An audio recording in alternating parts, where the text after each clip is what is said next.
All right, ladies and gentlemen, thanks for joining us. DM had a moment there, didn't he? Sorry. I will actually turn the volume on this time. Let's start over. Thank you, everyone, for joining us tonight.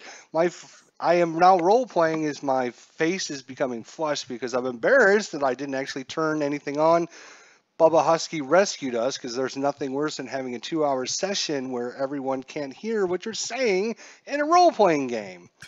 Anyways, our brave adventurers are about ready to get started for our third part to this 5th edition Dungeons and Dragons game. But before we start, for those of you new to our little adventure or not familiar with our channels, we've got some great YouTubers here. I want to give them just a second to talk about what's going on in their channel, upcoming projects, and what they're currently doing. So none other than Dog Sidious. Why don't you start us off and let us know what's going on your wonderful, highly recommend your channel. Take it away, Dog. All right, thanks again, Jester, for having me. Thanks for being here tonight, folks. I'm Dog Sidious. I do a Star Wars, Final Fantasy 14, Game of Thrones, Lord of the Rings, pretty much pop culture channel, entertainment news, things of that nature. So I live stream once a week, Final Fantasy 14, and I do also talk shows, also on the weekends, mainly on Saturday nights. So future projects right now, I'll be streaming actually tomorrow, Final Fantasy 14, and Saturday night I'll be doing kind of a double dip live streams. I was trying to do one with Milt from the Citadel of Trivia on Tuesday, but YouTube broke on us, so we're going to do our replay of that this Saturday night at 8 p.m. Our top 10 Sith Lords. Looking forward to that, and then we'll have the dog show following that as well. So again, great to be here, Jester, and thanks for having me. Appreciate you joining our group, and you've definitely a wonderful channel. I love watching his live streams, and I love his little chats he gets together with a lot of other YouTubers, so highly recommend you checking that out.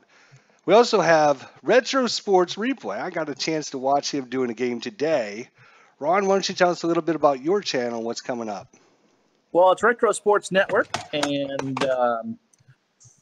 currently on Tuesdays and Thursdays, I'm doing a replay of the 1978 NFL season using Action PC Football, and also feature lots of hockey and baseball, and pretty much any other sport you can find. If I can find a way to stream it, we're going to try it. And along with some interviews, I interviewed our good friend Al, Red Sox fan, on Monday, and we'll have some more of those. So Retro Sports Network. And as always, thanks for having me with you guys. Appreciate it. Awesome channel there again. Highly recommend you check it out.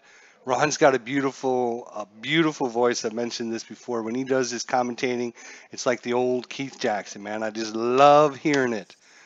Well, last but not least, we've got Stratomatic Delaware. Tell us what's coming up on your channel, my friend. Guys, this is Chris, Stratomatic Delaware. Thanks for joining us on our adventure. Thank you, IDJ. Thank you, Herb. Thank you, Dylan. Thank you, Ron. Thank you, Dog, for making this adventure what it is and what it's going to be.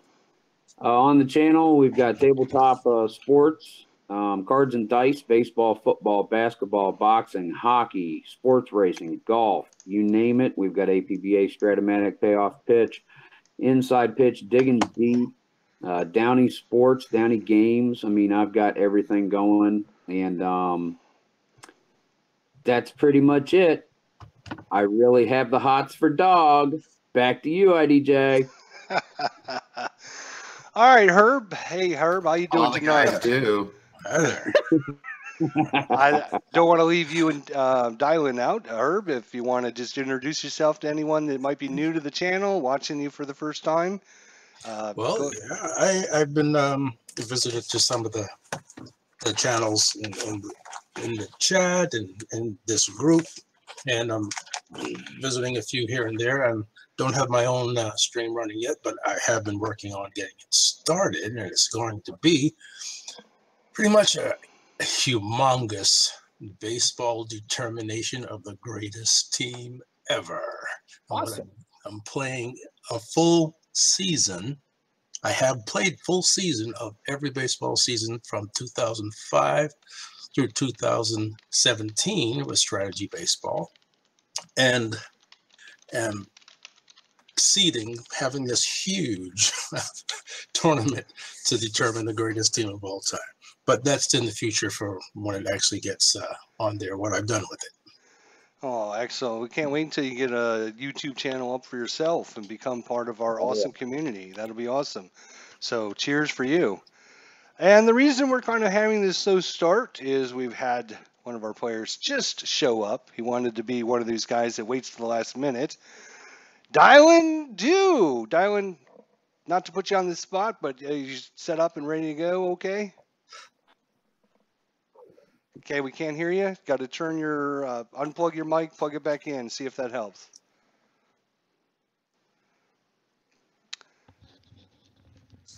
How's that? Is that better? Beautiful. How you doing tonight there, Dylan? Okay, good. Doing good. Sorry about that. That's all right. If you want to just introduce yourself to everyone, just give them a brief outline about yourself and how you became part of our Dungeons and Dragons group, that'd be great. Well, I'm just an oldie but a goodie, but I don't have a channel or anything like that, so I'm kind of new to the tech scene. And but father of 4, truck driver, and just enjoy life and looking forward to having some fun tonight. Excellent, excellent. I'm very excited to have you guys. I know if you're just joining our adventure, we have had some trials and tribulations, we'll say, as we're working through some new things. We've got players that have never played role-playing games, never played Dungeons and Dragons, never used Fantasy Grounds. But every week we keep getting better and better. I see progress, and it makes me happy. So tonight we're going to try and really have a great episode for you guys, lots in store. And to get things started, what I decided to do was create a story about what happened to the party as they enter the village that they ended up arriving at last session. So kind of give them some backstory about what happened. So I'm going to share that story with you guys so you guys can catch up, and then we'll get right into things here as the adventure continues. I'm going to get a drink first because this... All right, so the last few days, you finally arrived at the village of Phandelver, a quiet town on the edge of the Sword Mountains. As you enter down the main one-lane path that enters the heart of the village, you notice many ruined walls from buildings that lived there over centuries ago. As the path winds into the village, you see all the locals going about their everyday activities. Most are human families, but you do see a few dwarves, some elves, and even a halfling. The village has all kinds of residents. As the wooden cart full of supplies meanders down the path, most of the locals take a quick glance before going about their business, completely ignoring your arrival. Phandelver isn't big, and you could probably walk from end to end in about 15 minutes. Only about 80 small houses and shops have grown up on the landscape, with about 3 or 4 larger buildings that are more than one story. Most of the larger buildings are located at the crossroads in the center of town, but you notice a large one far east and another one towards the north. When you enter the village fringes, you notice mostly farmers and herders working the lands, while towards the center of the village, you see a hub of activity as locals buy and sell all sorts of goods. Travelers are buying supplies, locals are buying meat, and even a merchant selling some herbs and medicines. As you walk down the path, As you wander down the path, you arrive at what looks like the center of town. Out of the corner of your eye, one of the largest buildings in town beckons at you, the Cat's Eye Inn. After a week without a comfortable bed, the inn sounds like a perfect opportunity to rest and recover comfortably. Besides, you can barely keep your eyes open, and every wound you have keeps opening from the constant lunging and rocking the cart does while moving. Hallister drops you all off by the front entrance and tells you that he will take Sildar to the temple for healing and then drop off the cart and provisions at the shop. He will meet up with you in a few days after you've had a chance to rest and recuperate. Give yourselves a few days to recover from your adventure, and I'll stop by to check on you. Till then, just sit back and relax. You have to gather your strength back. After securing lodging at the Cat's Eye, you spend the rest of the day and most of the next just sleeping and recovering from your injuries. The following day, you finally make it down into the meeting room, which is located on the first floor, and proceed to order all the food you can possibly eat. The day is spent just hanging out at the inn, watching the passers-by, and talking amongst yourselves as you gorge yourself, awaiting your next nap time. In the evening, the meeting place gets a few of the locals to stop by for a quick drink. Some of the miners who are back in town gathering supplies come in and spend a few hours. But unlike most of the watering holes you've experienced, this is mostly quiet and some idle chit-chat. A few toasts with a roar sometimes breaks the muted atmosphere, but these are few and far between. Mostly everyone keeps to themselves and spends time talking with those they already know. Somebody's got to, you're going to have to mute. Somebody's got to mute. I'm getting some feedback from somebody. Just make sure you don't have it on, guys. Yep. I've muted my YouTube. All right. The next morning, you have a chance to fully meet the barkeep, Jubbin, and his staff, which become quite friendly towards you. You pay with gold coins and you tip well, which they are all too happy to take. They are more than happy to answer your questions and give you the brief history of Phandelver when you ask, but mostly their answers are in hushed tones and wearied eyes. If someone else comes along, their stories quickly end, or they start to whisper the conclusion to their story. You start to ask them about their nervous habit they have, and their replies are, sometimes things are best left unsaid, or you must be careful about what you say to whom around here. Beyond that, they don't really comment. The stories they do share with you are all about the history of Phandelver and how it's mostly just a stopping point for people seeking their fame in the mines in the surrounding hills. The old city of Phandelver is built on top of a dried up city where when the mine treasures had gone, so did the city. Recently, word got spread around that there was treasure to be had, and so those prospectors and treasure seekers came, and they continue to come. The stories say that great wealth is still hidden in the area, but only the bold and wise can find it. Jubbin doesn't believe in these stories, but he's certainly more than willing to spread the stories with you. Of course, he says the more people hear the stories, the more people will come. The few folks that live here are either selling their wares to the passerbys, or ones that found a good vein of materials and spent their wealth building a small home. They decided to stay in the area just because they always think they can find a bigger treasure haul, although most of them never do. Many just grow old and die, forever seeking that treasure that never was, as Jebin likes to put it. After being here for a day and a half, you've already got the feeling that things are very tense in this village. A feeling that things aren't just right. When you question Celeste, the maid and the waitress, about this feeling you have, her only reply is a thought about the murder that happened just a day before you arrived. It just doesn't happen around here like that. There might be a miner or two that get into a scuffle about a plot of land or an area of prospecting, but killings just don't happen like that. Not here, not in Phandelver. Poor Miss Sheffold is so upset about her husband. I just feel so sick for the poor thing. The story goes he was found out on the east side behind the tanner's shed, neck cut wide open, pretty bad. I hear he was asking around about some old abandoned mines. Someone probably took it the wrong way and decided it's better to off the competition. Normally it doesn't go that far, but maybe this time it was a mistake. Who knows?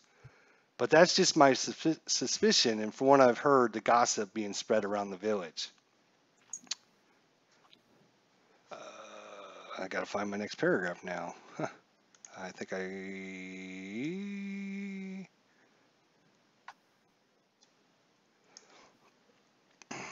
there we go. Jubbin explained that the local law is nothing more than Harbin Webster, the local townmaster. He couldn't or wouldn't find the murderer, and from his perspective, it was better to just ignore the situation instead of creating a big investigation and get all the local folks in an uproar.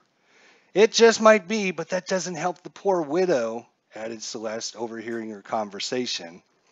But you get the feeling the killing wasn't the whole reason for the strain that everyone feels in this village. 2 days after your arrival, you start to notice people are looking at you somewhat differently. The dead stares and funny glances have started to turn into a slight smile, or even a quick hello as one of the locals comes in for a drink. Even Jubbin gives you an extra helping of Mary stew pie after he learns about your adventure. Sweet Miss Dobbin, the old halfling baker from across the street, brings over a fresh helping of hot biscuits just to meet the goblin slayers. It seems like Hallister or Sildar are really talking you up to the locals and spreading the word about your great deeds. The meeting place that night is very different. The place is almost packed. It looks like everyone in the village came out, probably to see a glimpse of the heroes. You get a free drink here and there from some of the locals you've seen wandering around the town for the past couple days, and they give you a smile when you toast them back. Things are a lot more friendly this night, and even Hallister shows up for a few hours, readily admitting to sharing your story with everyone he meets in town. You feel much better about this. Your spirits start to rise, and your wounds are less painful. Tomorrow, you should probably start to get out and see what Phandelver holds for you.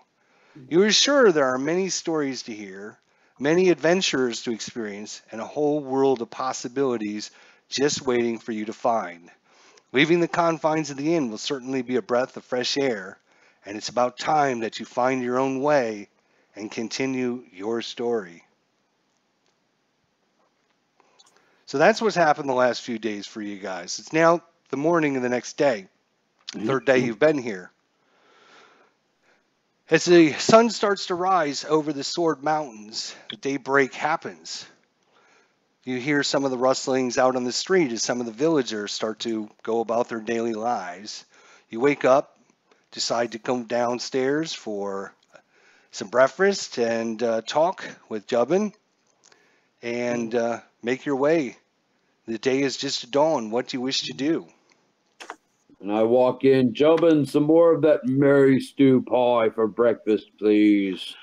Oh, I thought you ate enough of that last night. We don't have any. I must have to bake me 2 more pies. I'll take whatever you have. Then bake them. That was good. I will tell you what, kind sir. I will have 2 pies this evening. If you will be back for dinner time, I will have them about when the sun goes down. Is that a deal or not? That is a deal. Very well. You look much better today. Everyone seems to be getting along much better than when you first arrived. Yes, thank you. I've healed up very well, and I do feel more stout. Yes, I think we're all on the mend. How about you, dog? You look like you are feeling much better this morning. Much better. Good. Yep, maybe not as fit as a fiddle, but fit as a fiddle string. So I will, just so I can refresh everyone's memory, I'm going to go ahead and send you just the outline of what the city looks like so you can have a general gist of, if I can find it, that would even be super cool. We can bring it up ourselves. Probably can, but I'll send it to you guys in case. Why is it not artwork? I need the maps. Where are the maps? There they are. Here we go. All right. So I will send this over to you guys one more time in case you have closed it, or if we got anyone new joining us in the for this adventure. Here's the town of Phandelver. The party icon here in the middle of the screen is basically just a representation of where the party currently is.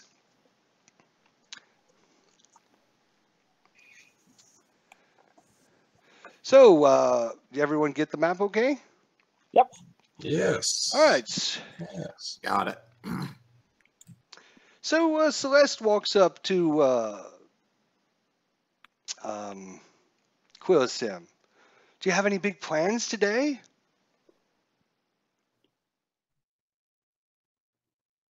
I can't hear you again there, Dylan. I'm sorry. The only plans that I have is to check on Sildar at the temple, and that's going to be my first point thing to do. Oh, okay. So you're headed over to the temple? Oh, that's cool. I try to make it over there once every month or so, but for some reason, something always comes up. But tell them to say a prayer for me, would you, when you're there? Yeah. Are you not religious? No, I just don't believe in the gods. I just haven't seen any. The gods have let me down too many times. I just don't feel any need for them. I don't have anything against them. I would like to believe, but I just haven't seen anything that shows me the gods care about me. I agree. Their backs are too oft turned, I think. But it's wise not to stray too far from them either. Absolutely. They're there to help. All right, so what is the party's game plan? What do you wish to do? You now know what had happened the last couple of days. Does anything inspire anyone to do anything? Shall we go to the temple just to see how he is? Off to the temple. Mm-hmm. Alrighty, then I will. The temple is just up the one lone street that's kind of northwest of the inn. Probably only take you a couple minutes to walk over there. I just need to. All right. And this is the temple here. I moved the icon on your map. You guys have seen that, hopefully. Yep. Great. All right. So as you approach, it's just a very normal-looking building, a one-story wooden place. You do notice there is the holy symbol of Tamara hanging down above the archway that enters in.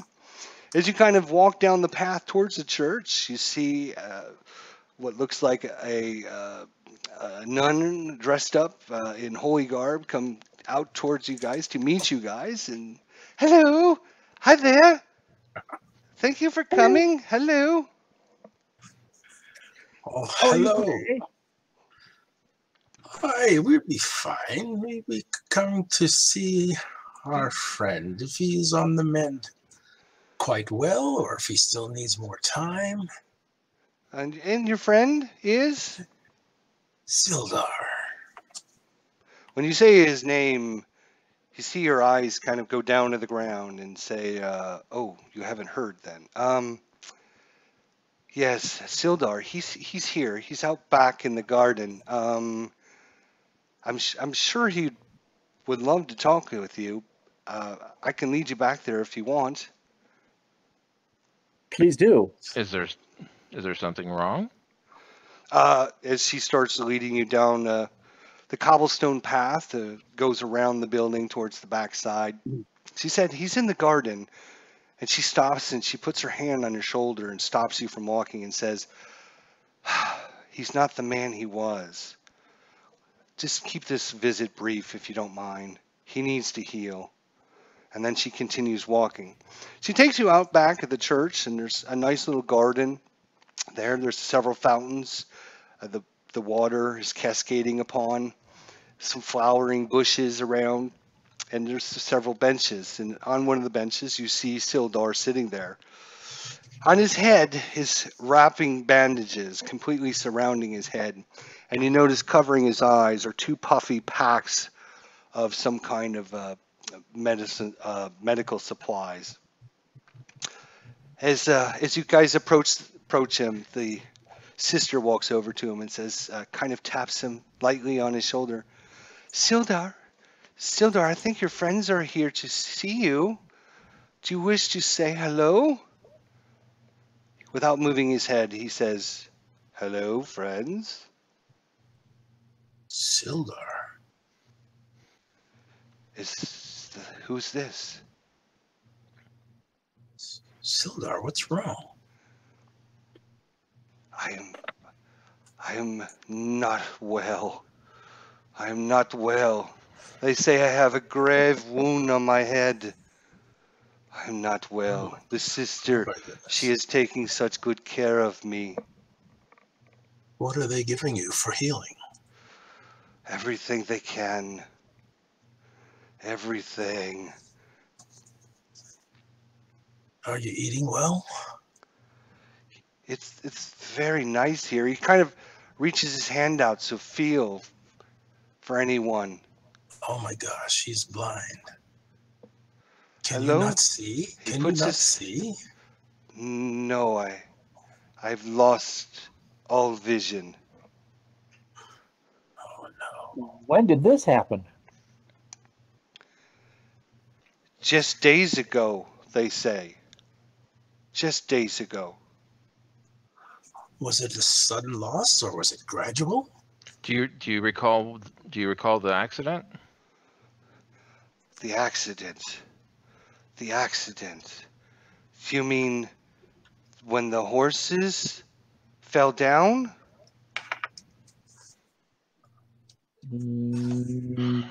My friends, this is bad. Wow. Well, this is not good. Is that the last thing you remember, my friend? I remember some darkness, and I remember some vision of creatures. I remember darkness and creatures, and that's the last I remember. My sight has not come back since. How can we help you, my friend? The sister looks at you and kind of, with her crossed hands, she kind of shakes her head. Sildar replies back, anything you can. Pray for me. Well, Are his expenses covered, sister? She says, we can discuss that later.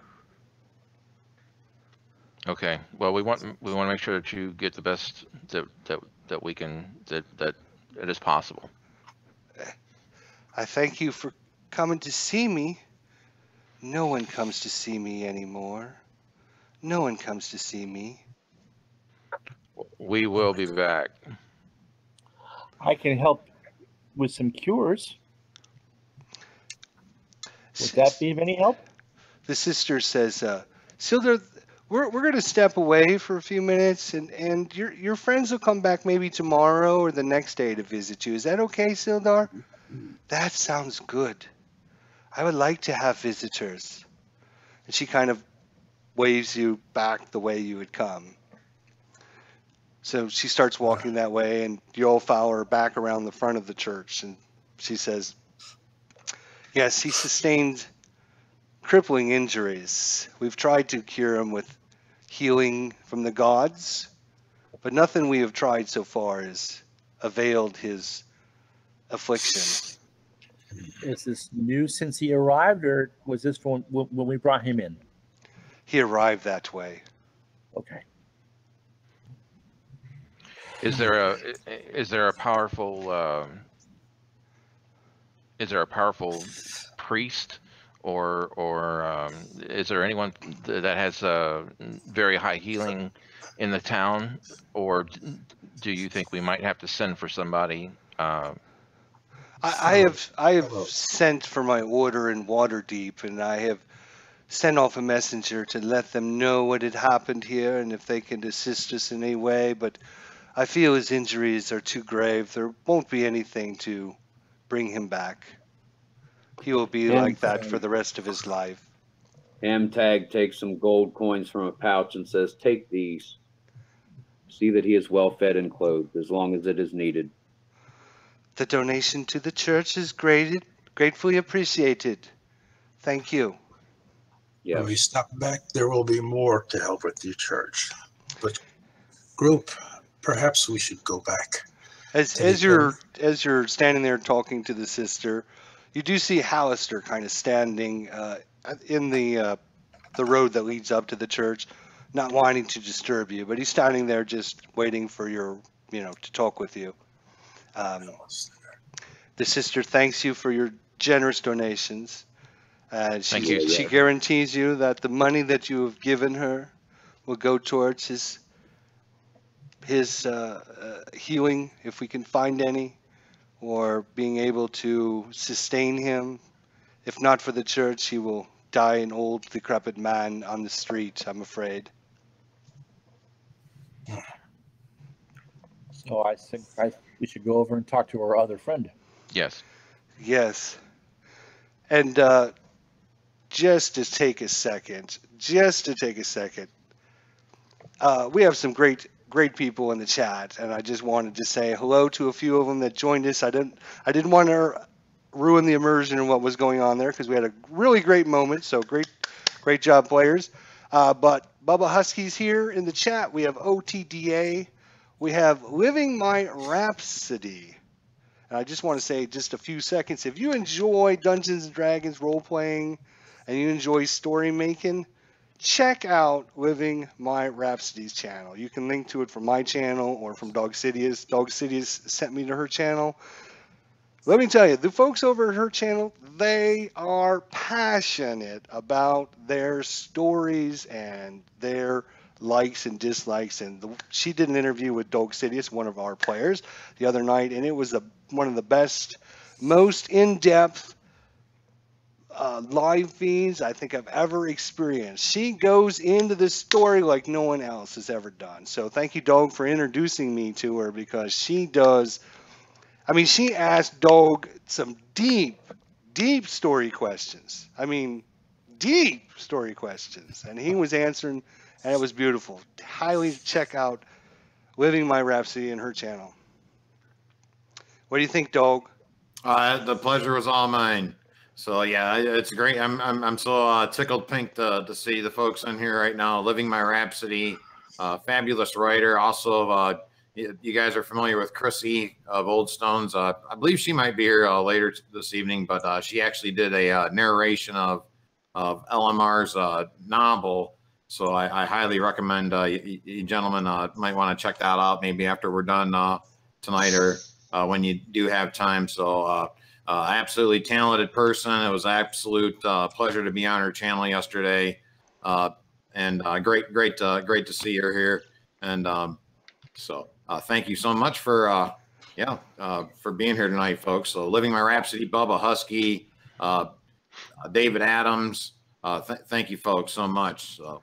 Yeah, we do definitely appreciate everyone that comes by. And like I said, definitely go check out her channels. They are passionate story lovers, and that's what I love. And just listening to her speak, you can just tell the love that she has about the stories. And it's just wonderful, absolutely wonderful. So highly recommend it. All right. Sorry, I didn't mean to break everyone's immersion. Okay, that'll be in my next video. DM tips, what not to do in the middle of a role playing.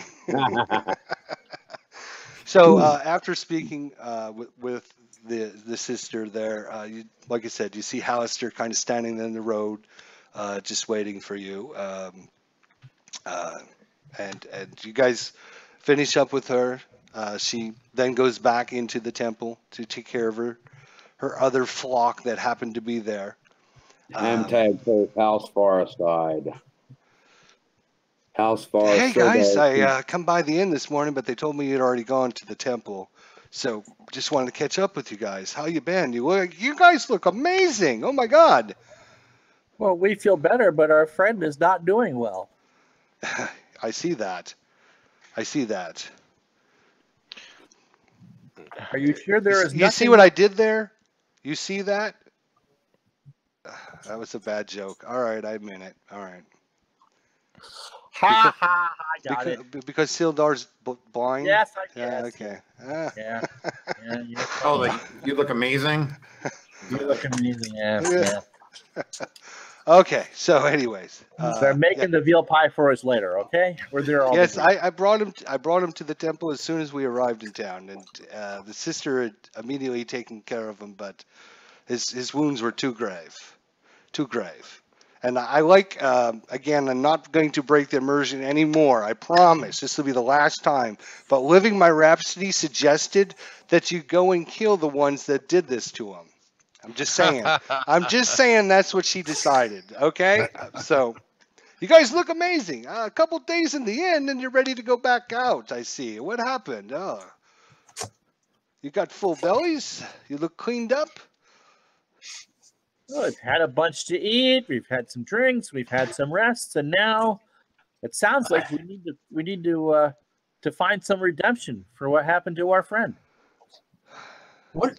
Hey, group, let's say we do some walking around town and see what we can find out about the area.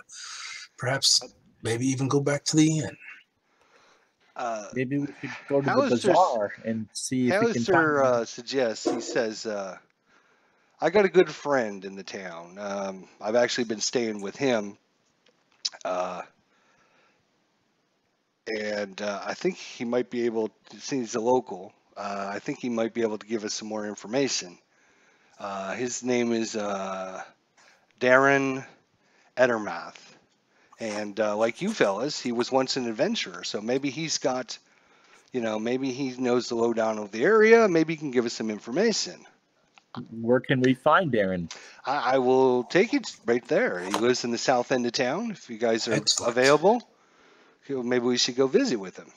Excellent.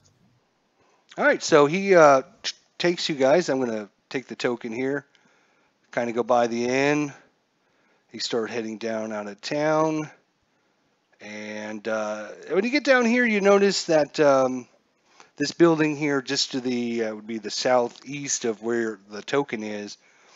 You notice that it has a sign up front that says Phandelver's Miner Exchange. See a lot of activity, miner type people coming in and out of the little shop there.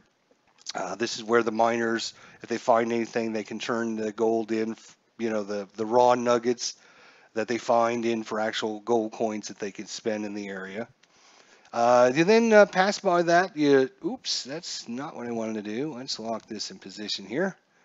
You kind of weave your way to the south down to one lane passageway that heads back to the east. Back over here in the far corner, Hallister says, yeah, this is his house at the end of the lane here.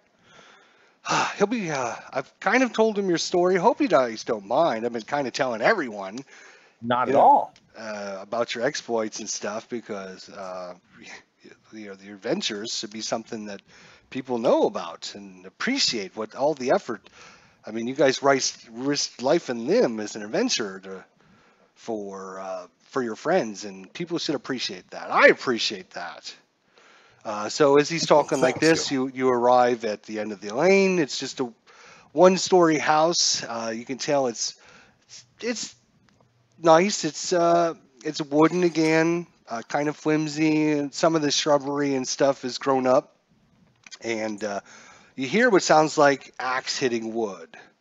And Hallister says, "Oh, he must be out back again." So he takes you guys around the back of the house, and sure enough, you see a rather large person standing in the back, and he's swinging a big axe, and he's chopping up wood.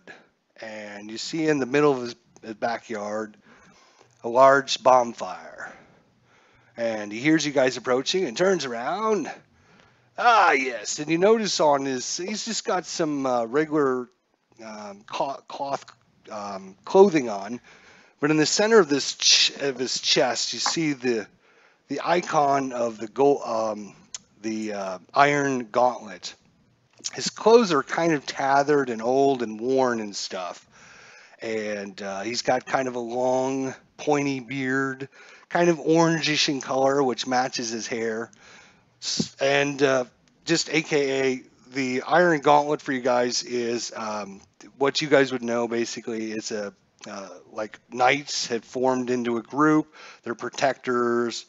They are, uh, they protect different kingdoms from attacks, and they go out and they kill monsters, and they're not adventurers because they're part of an organization that works for someone specific, like a king or something like that, okay? So he turns around and seeing you guys come up. Well, gentlemen, Alistair's told me lots about you. I even got out my old garb just for our meeting. And look, it still fits. A little tight, but it still fits. It looks well on you. Yes. Alistair tells me your adventures. He's told me about your exploits, killing goblins. I remember those days. I remember them well. They were quite a few summers ago, of course. And you notice he hobbles, holding his hip as he walks over and puts his hand out to, welcome you and introduce himself to each of you. And kind of holding his hip as he walks over to you guys. Is that from an old injury, my friend? Afraid so. Afraid so. That's what adventuring will get for you.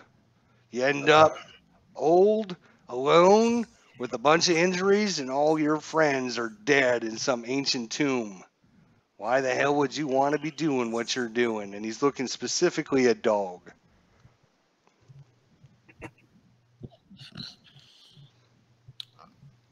Awkward. I do this for the glory. And So you're one of the glory I seekers. want to find my friend, Rock Seeker. Yeah. There's always your type. Glory seekers, treasure seekers, those that want to just find the answers to life. Let me tell you, you're going to find nothing. Nothing at the end of the road but a bunch of heartache and a bunch of pain. He kind of waves you over, and around the bonfire he's creating are some stools and some logs, and he sits down on one of the logs and says, "Hope you don't mind. Can't stand for too long. Please welcome yourselves." Oh, thank find no you. Roman tip. So, Hallister, how do you know Darren? Oh, Alistair says, "Oh yeah, we ran into him. It's been like 8 summers ago already. My gosh, the time flies." He was out doing one of his mighty heroic of things, and come into the village, and me and my wife, we ended up feeding him and letting him stay the night and out in the barn, and him and his fellow adventurers, and we just took off, became friendly with one another, and ever since then we decided to keep in touch and help each other out if we can. That's pretty much how we come to know one another. So What sorts of adventures have you had, or of recent days in this area, or what have you heard of unusual goings on nearby? All right, so I see. What was her name again? Eldrick Daw is my name. Eldrick Daw.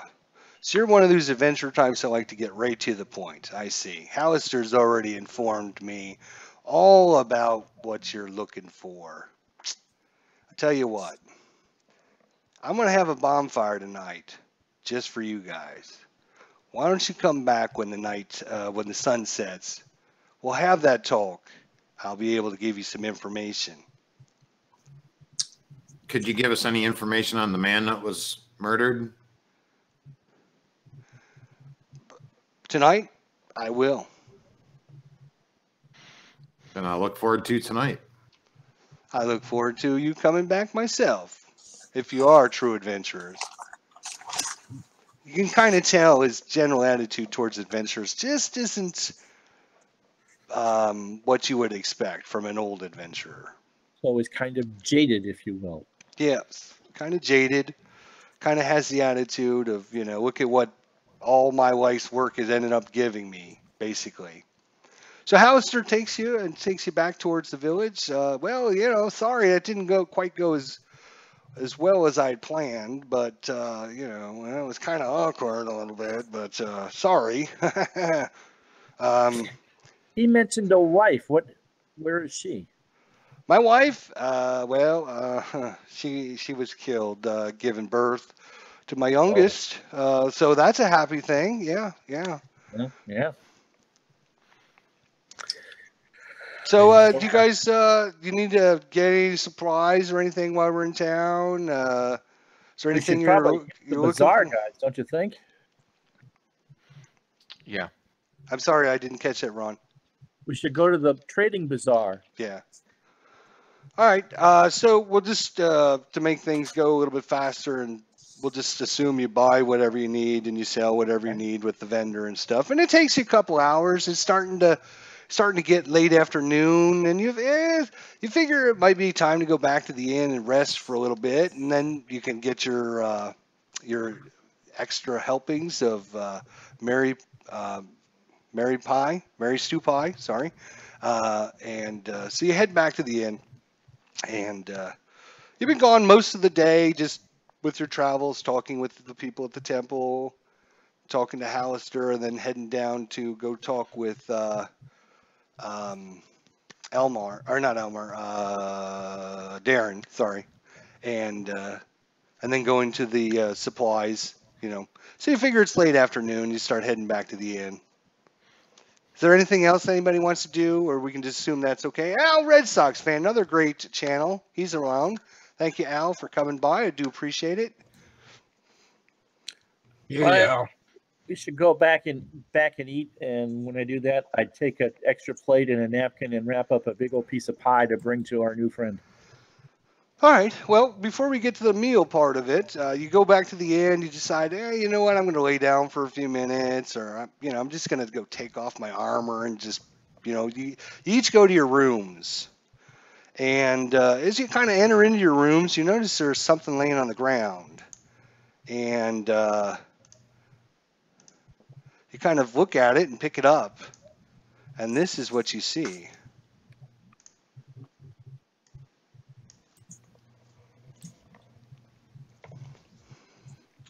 Your services are probably best used elsewhere.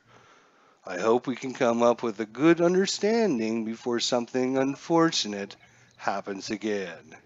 Feel free to say your goodbyes today. Well, That's not good.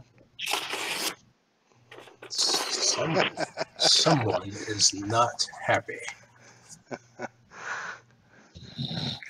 I guess that's the understatement of the year. I wonder what their meaning is. Well, obviously they don't want us to learn too much now, do they? I wonder why that might be. Well, it's not That's signed by anybody, is it? You don't recognize the handwriting? You wouldn't. It's just written on a regular sheet of paper with a regular pen. Okay. They're not signed. There's no initials. There's only what you see right there is what you see. And this was we found this where? As you walk back into your rooms at the inn, you did notice each of you has a key for your room, and you did notice it was locked when you arrived back and put the key in. You turned the handle, and as you open the door, this piece of paper kind of flies on the floor, and you look at it, and we each got one. And you each got one, yes. Well, someone was kind of busy then. I'm thinking this note is pretty takes me back with a gasp. And what I'm going to do is I'm going to walk down the stairs to Jobin? The Jobin, yes. Okay. And I'm going to say, who has access to our rooms, because we've paid good money for this. Oh, wait a minute. Sorry. The only person that has access to your room is whoever has the key. No one else would be in your room. You didn't have anything stolen from your room, have you? Tell me you haven't. Okay, good. Because I won't want that to get around the village that, you had lost something in your room. What No, are you saying here? I'm not understanding what you're saying. well, I show him the note and let him read it. Oh. Oh, well, sounds to me like someone slid it under your door. Someone slid it under all our doors because I got one too. Oh, you got one too. Oh, well. As did I. All right, sorry, Well, gentlemen. I apologize. I am going to give you the free meal tonight on the house. Don't worry about no payment tonight at all. Do you just I let anybody go up? apologize. Yeah, I mean, do you just let is our rooms open to anybody to go up there, or is The this inn just the inn is an open place. People come and go all day long. okay? I've had 150 different people come in and out all day long. I don't have time to watch every single person. Maybe Okay. if you were concerned about your room, someone should have stayed and watched. No reason to be rude about it. I'm sorry. I'm not trying to be rude. I'm giving you free food tonight. Right. Okay. Well, I just, I feel you're concerned. attacking me, and I can't watch. I just didn't know if you. Watch your room. I understand that. I've got cooking. I've got cleaning. I've got. Right. I've got to slaughter the sheep out the back door. How is that going to get done for your Mary Stew pie? I completely understand that. I just I didn't know can't if be you've watching seen the anybody. front of your door of your room. I apologize. It happens. I'm Right. sorry. I understand things happen, but my question is, have you seen anybody that you don't think belongs around? Anyone you haven't seen before, perhaps. Yeah, there's always, every day I see new people. Every single day of my life, I meet new people. New people come to town. New people leave the town. Did you notice anyone from the temple? From the temple? Sister? The sister, not. She didn't come down today. I have not seen the sister. How about any miners? Oh, plenty of miners come in all day long. You can see, as you're talking to them, you can see. Here's a couple gold pieces. Will this refresh your memory? He puts his hands up. I'm not like that. I don't take bribe. I know if I say you got good customers, I like you, each of you. I like each of you. Well, if I see something, I would tell you anything. Everybody, he did not observe anything. It is clear. Jubbin, thank you very much. My friends, yes. He is blameless, my friends. Let us go. Okay, so you have your meal. A little bit of tension now with the innkeeper. He makes sure Celeste comes over 5-6 times during your meal to make sure you've got full drinks. You're happy. He does not want you to. Hey, Celeste, you see anyone around that shouldn't have been around today? You ask her that. There's probably 20 other people in the meeting room right now. Okay. As you kind of say that, she let me fill your glass, and she kind of pours the glass and bends way over to you. No, I don't. Yes. How utterly good looking. She kind of for your troubles, Celeste, would you keep an eye out for anyone who perhaps looks unsettled or angry when they enter, perhaps looking around? She kind of puts her hand out. Yes, here's 1 gold piece for you. She looks at it and says, I'll try to watch your rooms. I got a scolding from Jabbar earlier. He's not very happy about what happened, so I will try to keep watch of your rooms if I can, but again, busy. Whatever you can manage, we appreciate. Thank you. So the meal goes by. You see lots of people coming in, and even fine gentleman comes over, introduces himself, says, I heard your great story. I appreciate all you do for us. If you wish, if you'd like, I would buy you a round of drinks. Which he does. He stays for 10, 15 minutes, and kind of holds his mug up to you and walks away. Well, Goes thank you, about sir. goes about his business. And this pretty much happens. And as the night comes and the sun sets across the lands, and the darkness starts shrouding over.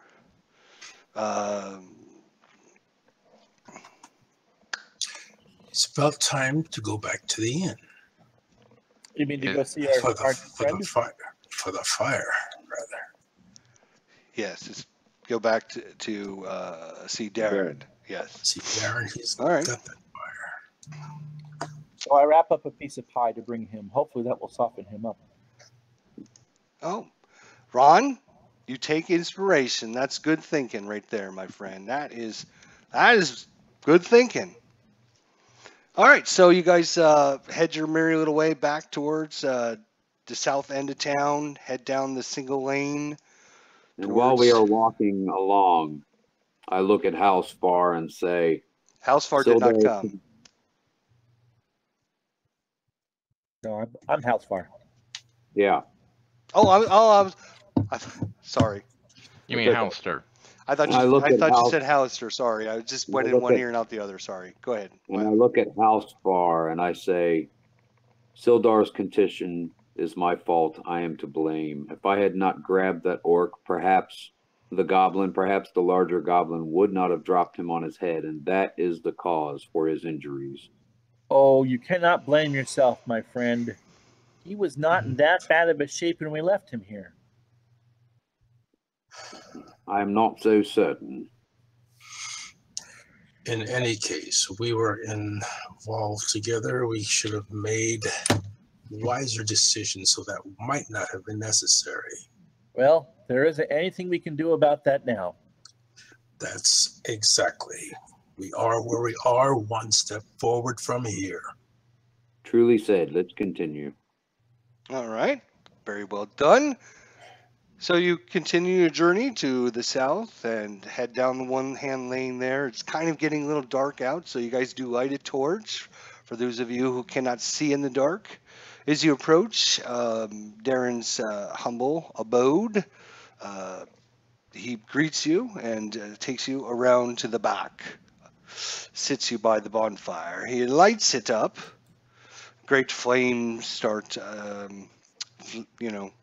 engulfing the area, and he's got some wine there. It's several tables, and he begins to talk with you guys and give you this story of him. And he goes on to talk about his adventuring days when he was younger, his views on the world. And you notice as he's talking, he's kind of mixing some powders together, and every once in a while he flings them into the fire, and they kind of just,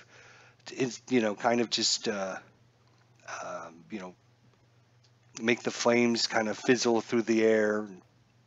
He says he talks about his adventuring days and all the great adventures he had and the friends he's met. He's going on with this story. He says, I know you seek knowledge. I know what you think you want. I know that there's something. And you kind of, after a few minutes, you're kind of almost in like a steady thought. And that's all you can think about is what he's saying. You close your eyes and you kind of rub your head a little bit.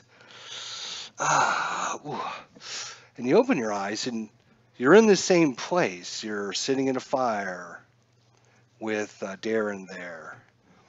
And it's all dark and shadowy out, but you can't see more than 30 feet now.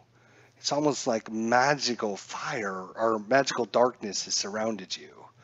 And he continues his story. And you kind of, you feel a little sweat on your forehead from the fire, and you all of a sudden you hear in the darkened shadows around you, something starts moving, something large. And stepping out of the shadows, you see a huge creature, 3 heads, the body of a lion, the head of a lion. It also has a head of a snake and a head of a goat. And as it steps out of the darkness, it says, well, well, what have we got here? We're going to find out where this takes us after we have a quick break, folks. So everyone take about 5 minutes, get yourself something to drink, get you a little relaxation moment, and then we'll pick up the story from there. Will our do-gooders fall to the evil of the mysterious three-headed creature, or will they find Darren to be duplicitous and take him out like he may deserve or may not? We'll find out and be right back. And will Elric Dawes' jaw come up off the rug? All right, well, guys in the chat and everyone watching, we'll be back. Give us about a couple-minute break, and then we'll pick it up.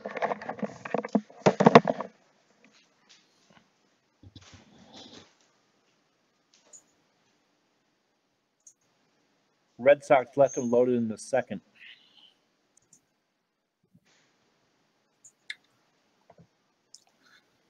And there's still no score. Top three. Ugh. 3-1. Yeah. And Price has pitched 2 okay innings.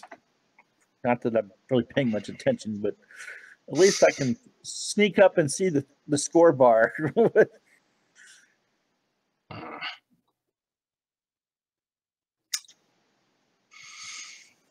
Oh, well. Let's quick drink. Be right back. Yep.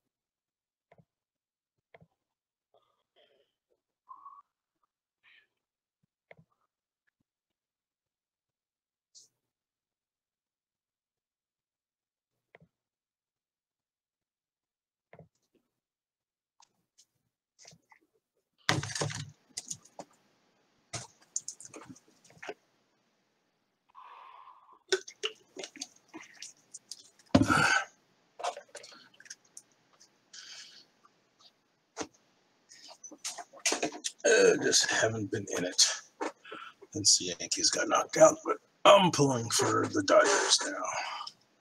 I got a good chance. Well, I still call them the Brooklyn Dodgers when I'm in this mode.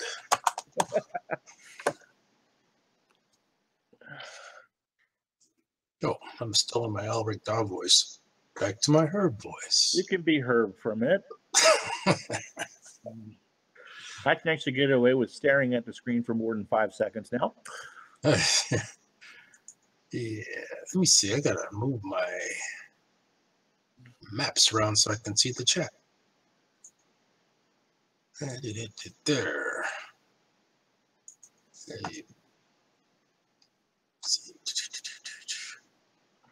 Okay. I'll do my typical, hey, how you doing? I think I said hi to everybody before, though, but I think some more people came in the chat. Oh, yeah, I don't have that YouTube open. Hi, everybody.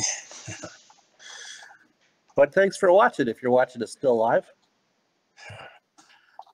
Yeah, I'm just up there in my Yankee uniform. I'm not a moving picture up there, but Okay, so whose face did you Photoshop yourself onto? A-Rod. Was that A-Rod? Okay. Mm-hmm. And JD Martinez makes it 1-0 Boston. Yay! Solo shot to left. But I've been good. I've been trying to not watch the game. I'll do this. All righty, everyone. Welcome back. Hey, Chrissy. Welcome back. Welcome back. Oh, Chrissy, one of our all-time favorite channels in the whole world. Welcome, welcome, welcome. She has arrived just after our break here.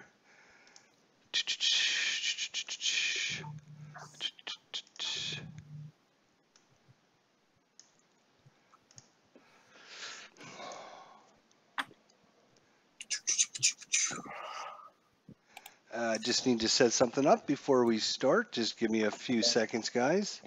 Oh, yes. My pencil. Okay.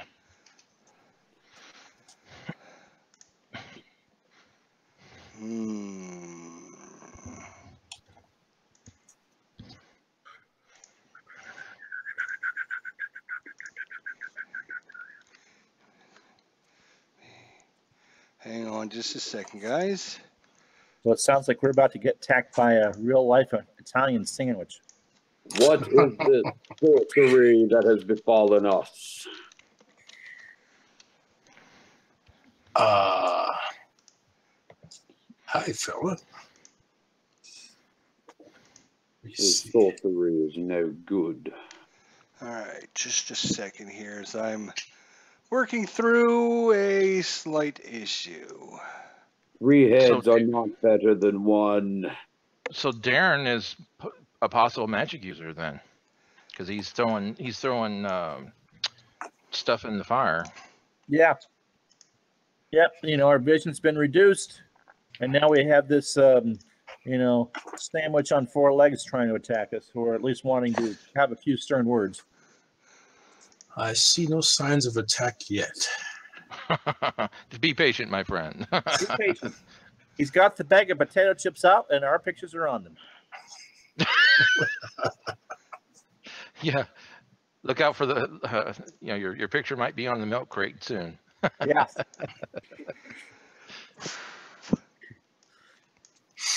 And you see, my wife would put the container back and grab another. Ooh. No, I'm kidding. All right, welcome back, everyone. Welcome back. Sorry, I was had to do something there, and I didn't realize that was not going to be the way it was going to be.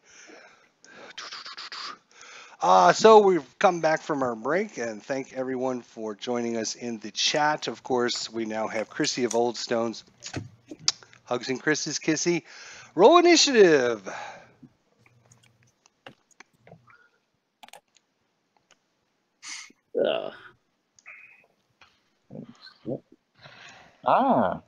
Did I know?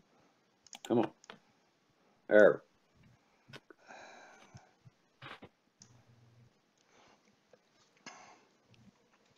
Yes. All righty. So, as you kind of, just to refresh everyone's memory, you kind of you close your eyes, and when you bring them back, you're surrounded by the magical darkness. You can see only about 30 feet surrounding the area. You still see Darren sitting there, but you're hot, you're sweaty, you're coming out of your forehead. In the darkness, of shape forms. A large creature steps out into the light of the bonfire. It's got the body of a lion and 3 heads. That of a lion and goat and a dragon. And as it steps out of the darkness, it says, well, what have we got here? And kind of licks his chops. As he says that, you all jump to your feet and grab your weapons, preparing for a fight. You notice that Darren is still sitting there, not motionless, but still sitting there. He tosses another powdery substance into the fire, and he says,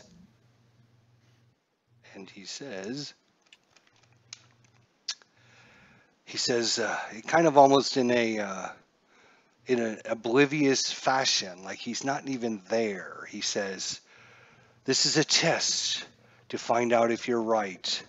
To find the willing, you must endure this fight." Eldrick Daw, you have won initiative. What do you wish to do?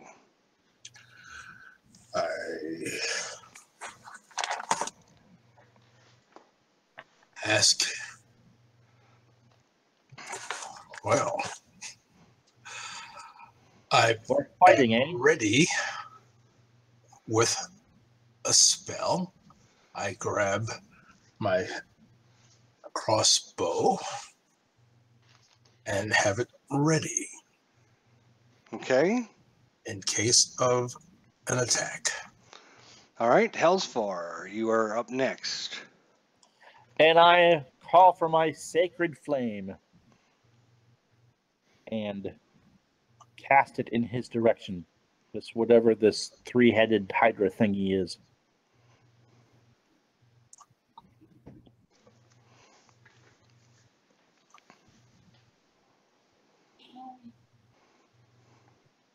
Okay, make sure you target it. Control left click. Oh, hold on.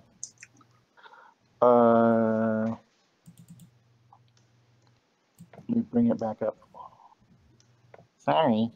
Wait, is there another? What am I targeting? I have no map. Yeah, Combat Yeah, tracker. we don't have a map. you I don't can't have a map. target anything yet. Combat tracker. Oh, there's a There map. we go. There we go. It's starting Sorry, to load. thought I sent you the Okay. map already. Apologize for that. Okay. Okay. I might have something different to say here now. Let me see. Let me close out my. Oh my goodness, that thing is ugly. Yes. The monster is large, very large, as it materializes in the shadows. But even as it creeps forward, you see its full bulk. The muscles ripple as it moves forward. It's got the body of a lion and 3 massive heads, each head moving independently of one another. The head of a lion, the head of a ram, and the head of a dragon. You also notice its flaps, its leathery wings as it moves forward and says, "Well, well, what have we got here?" And starts licking its chops. Are we back to my initiative? You can go as soon as Hellsfar's done, if you wish to. Okay. We're trying to. So, I point my sacred flame at him, which I've now targeted, and the cat is now in the way, and I can't get the map out of the way.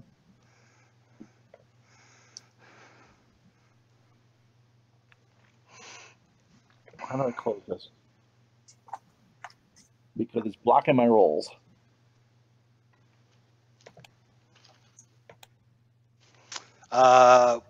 If the map is too big, right click on it, go to resize, and then choose the top one, which is like small size, I think is what it is. Okay. And then it'll Sorry make it about that. small, and then you can grab the gray, dark gray bar that'll allow you to move it around. All right. Okay. So I cast my sacred flame, and I fail. Do you wish to do anything else? No, that pretty much sunk my turn. All right, Eldrick Daw. I point fingers at the creature's head in an attempt to shoot missiles into its face or eyes. Perhaps. Don't know if I can specify a specific head, but if I can, it would be the lion. Okay. Whoops. Roll target him and target him. Okay.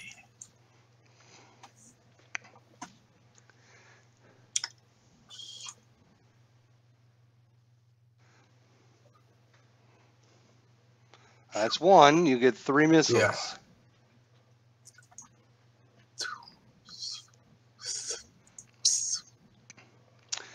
Your magic missiles come thundering into the beast, crashing into it.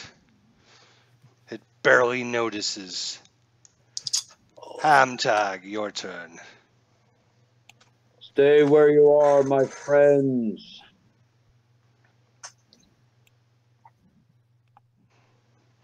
I hope you're not running over the fire.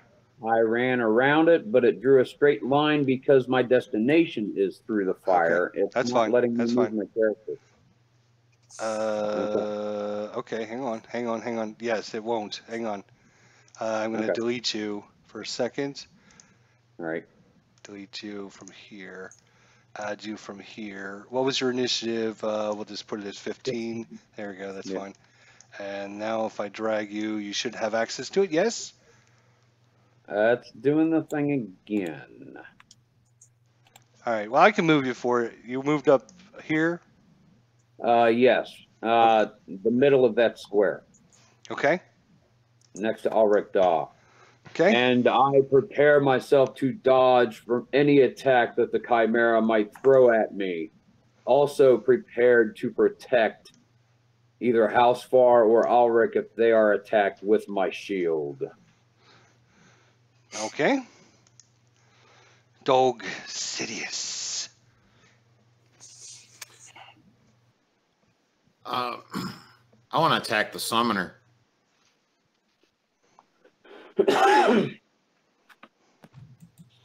Sure, it's wise. I have a feeling. I mean, I don't want to break immersion. Asking this question, I feel like if we kill the summoner, the Yeah. summon will be over, if you will. Well, before you do that, because I don't want you to waste your turn. As you look over at the summoner, he's almost like he's not there, but yet you see him. Thank you. I will attack with my longbow on the Chimera. Okay. And let me get off of him. You can set it down. Very nice. It rams right into one of the necks. All right. Do you wish to do any movement or anything? I'm going to move right here.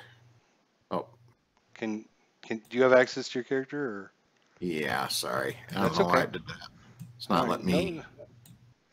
You can't move your guy either. No, I mean, it's just giving me a. I can move it for you, but you don't have access No, it's to trying it. to move just here to the a couple of squares to the right. Okay.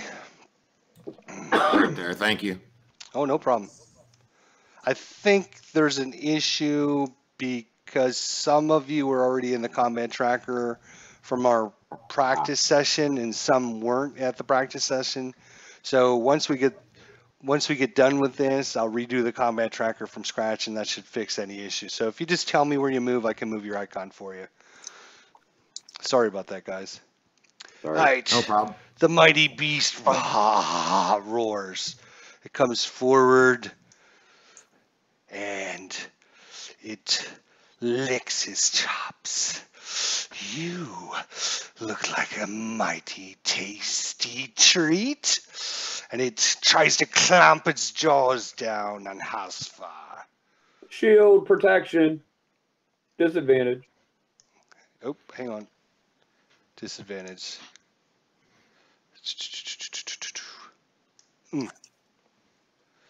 So 17. You're able to be protected as the shield comes crashing over, knocking the beast's head away. Oh, you're going to pay for that one. Quillisim. Quillisum stands up. Yeah, I can't move. I'm sorry. I want to move diagonally down by just in front of the tree log, on the. Correct. Exactly. That's correct. All right. And then Quillisum is going to cast Firebolts. Whoops. Where is it? Damn it. Control left click. Target. Yep. I did it. Nope, you haven't. It's not. Control left click. It's got a it puts a little circle on top of it. I targeted for you. I targeted for you. Maybe. Oh, Yeah, there might be a little issue. I'll just have to run It's- your characters for you. Sorry. yeah. I'm sorry. It just No, wouldn't it's do not it. your fault, man. Go ahead. Okay, so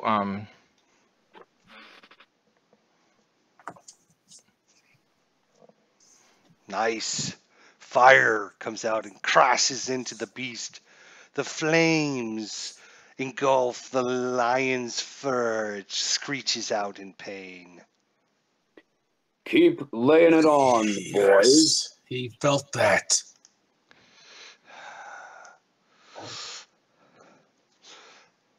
The figure still sitting by the fire says, kind of again, almost in a chanting voice, he says, when you find the beast that hides in the night, you must find a way to bring it in the light.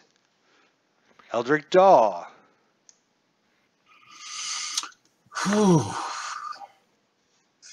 Firebolt. Acid attack. Still have him targeted. Yes, you still have him targeted, yes. What do you mean, bring it to the light, old man? do we have to drag it into the fire? Okay, you don't roll damage until you have to wait Oh, and to find out whether or not the creature is taking damage or not. Whether it's successful or not. overeager. You're, yes, a little overeager. Very good. That's the way to role play in. That's good. Hellsfar. This creature is standing over you. Its three heads just gazing deep inside your soul. Its eyes. You feel its eyelashes. It's so close. Every time it blinks. And he missed everything I said because he's talking to his wife. I did realize that. I am so sorry. My wife is home early. She's hurt, so I was paying attention to her. Absolutely. That's fine. Absolutely no problem whatsoever. All right. So still, I have the sacred flame. But listen, I love the smell of burning cat.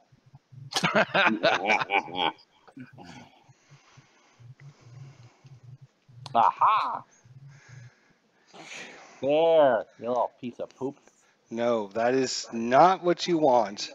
Oh, no. You have rolled a successful saving throw for the enemy. Oh, crap. Well, let me hand you my mace while I'm at it. Hamtag. And Hamtag rushes forward, and with his action surge, he will take an extra action. He is going to strike at the Chimera with his battle axe.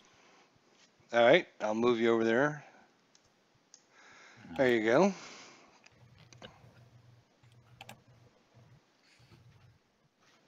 And he misses, and he drops back to dodge the next attack that he knows will surely come from the creature and continue to protect with his shield. All right, Dog Sidious. The creature is slowly being surrounded by your allies. And it's time to fire another arrow into him. Let him know we're here. Your shot sails over as he ducks down beneath your shot. All right. This time, since Hamtag, you are on the right side of the creature, the head that's closest to you is that of a dragon.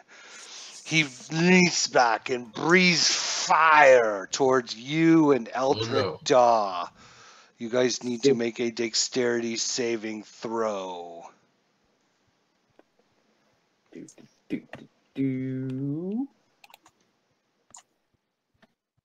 And he rolls it.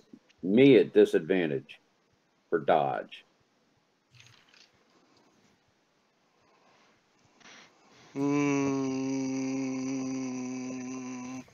Is that correct? Sure, we'll have to double check that rule. I don't think it works against saving throws, but I don't know for sure. So we'll go ahead and give it to you. No, it just works against attacks. It says any attack. So, okay, yeah. Well, this is technically. It would be an attack, wouldn't it? Training grounds. It's a save. It's not actually. It is an attack, but it's a. Yeah, it doesn't work. No, on it's saves. actually not classified as an attack. His bites, Okay. his horns, his claws are all attacks. This Okay, fire so breath mine- is actually a save. Cool. So each of Hamtag, you rolled an 11. Eldritch Daw rolled a 4. So you have each engulfed in flames from the creature.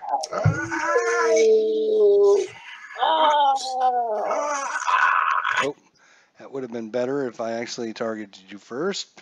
Oh no!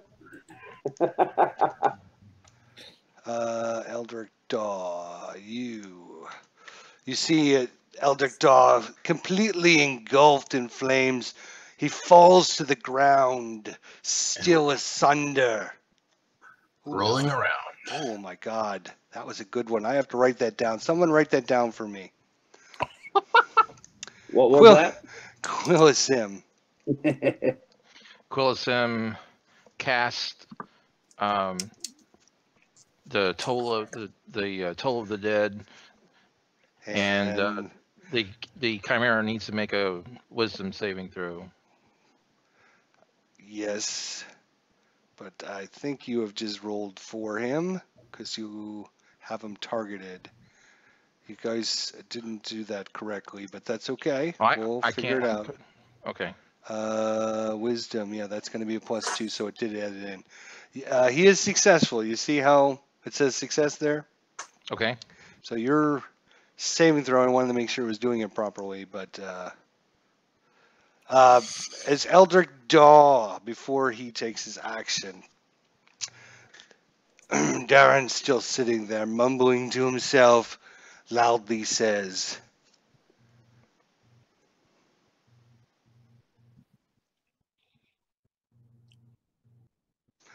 "It moves with grace, and deadly it will become. The more of you it kills, the more it is won." Well, now. Hellsfar. All right, I move over to Ulrich. No, I don't want to target. All right. I am. And then I Move further away, Hellsfar. Don't know if I can make it. all right, I move behind Ulrich, Okay, gotcha. and then I do the spare, and then I get on my knees and perform the spare the dying ritual. Okay.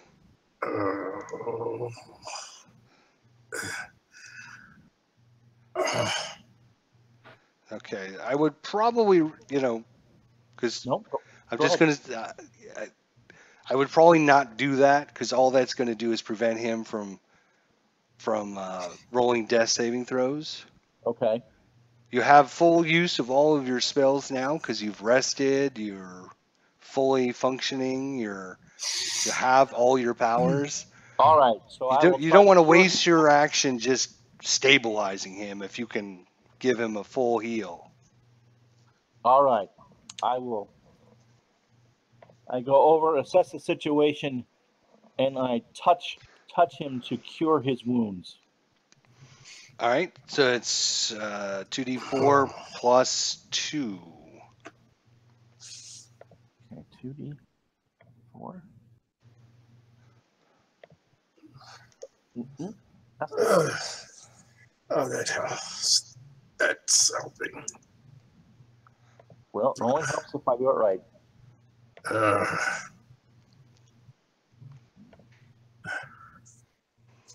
Wow. +2 is going to give him 6 back. Okay. Okay. Yep. All right. Hamtag. I disengage from the enemy and I retreat back closer to my friends, next to Ulrich Daw, between him and the fire. And I Okay. prepare to dodge attacks once again and protect Ulrich with my shield. All right, Dog Sidious. I draw my bow again and fire an attack at the monster.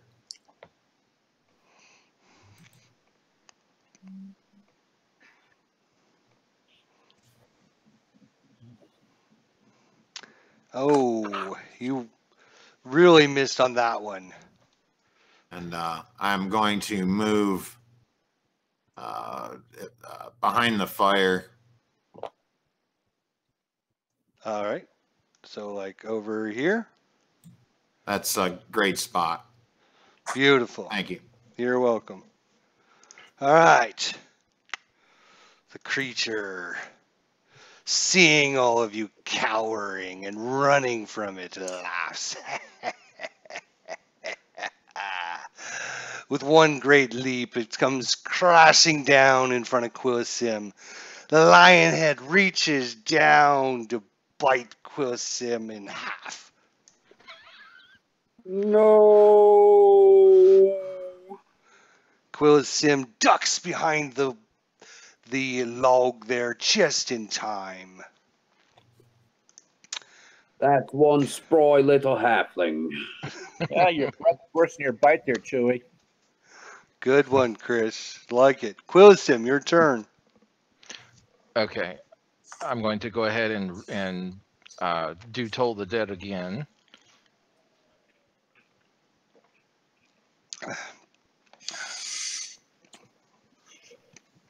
Well, that would be damage. You Okay, need to wait. roll an attack. What did I do? I apologize. I thought that was... That's okay. No problem. There we go. Okay.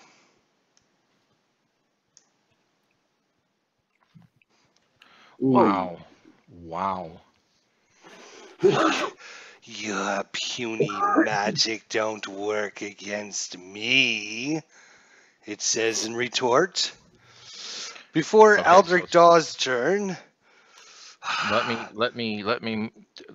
If you wish to do something else, go ahead. Absolutely. Yeah. I want to go to the. If my party's up there, I want to move to the right. Over this way. 25 paces. Yes. Okay. As you leave the creature's threatening area, the goat head rams his horns against you.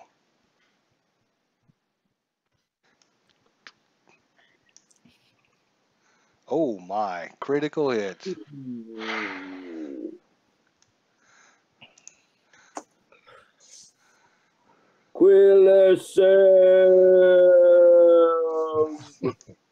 Fortunately, you are severely wounded, but you're able to scamper away. You little bastard!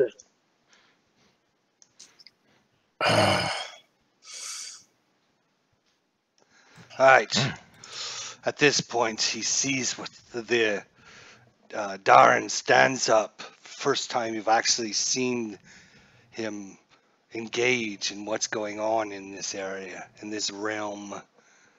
He takes his hands out and he rolls them in a big circle. You see the fire get larger and larger until it explodes around the chimera.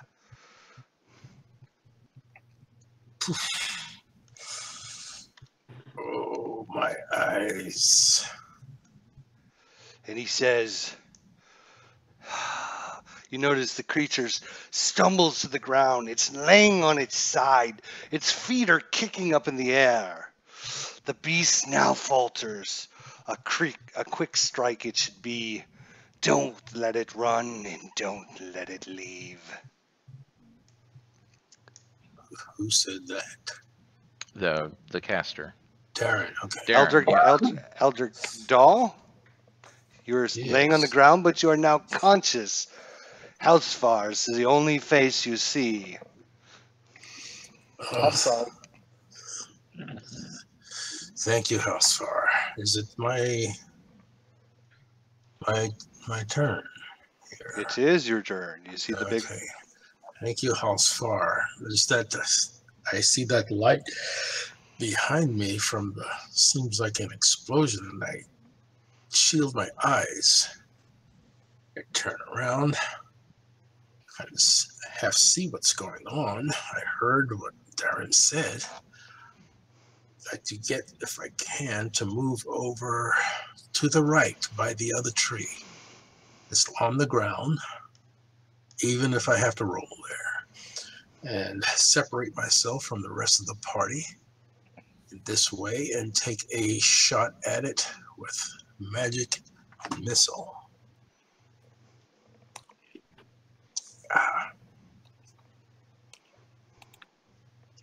Good.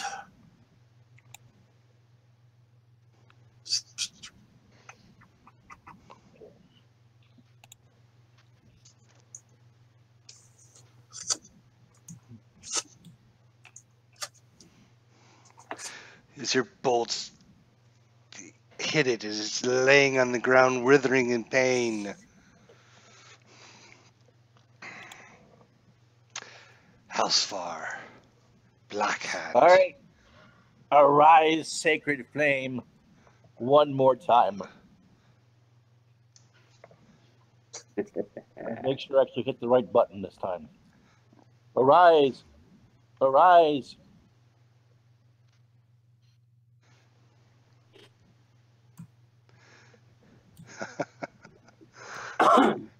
As the flames come out, it rolls aside, dodging your attack.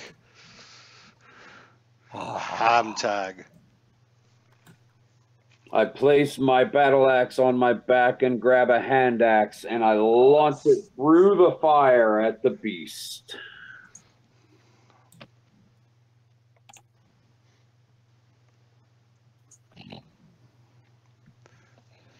And it keeps sailing off into the distance. Dog Sidious. into the night. Should have named it Mosjolnir. Damn it. I draw my bow once again with confidence. Shoot, true dog. Kaboom! And I move. Do another dice of damage. So roll another 8-sider as well. Roll another 8-sider. Yeah, just grab an 8-sider from your dice pool. Okay. Just drop it in the tray. I'll add the damage to them. Ooh. All right, an extra 4. All right. All right, do you wish to move or anything? Yes, I want to move 4 paces to the left, please. So back over that way. Thank you. Oh, no problem. The creature kind of gathers itself, stands back up on his haunches, and he breathes fire once again, engulfing Hamtag and also Darren in the flames. The flames are even brought harder from the dragon's mouth as they flow through the campfire that your host had lit earlier in the night. So once again, dexterity saving throws. Oh, look at that. Dodge right out of the way there. Very nice. You notice that Darren barely moves and he's totally engulfed in flames. They surround him almost magically. And then he suddenly turns these flames back on the creature, and they flung back at the chimera once more, engulfing the whole creature in fire. It writhes out in pain once again. More damage. It falls down to the ground, almost completely exhausted from the fight it's engaged in. Quillisim. Quillisim shakes off some of his soreness and tries again to do Toll of the Dead.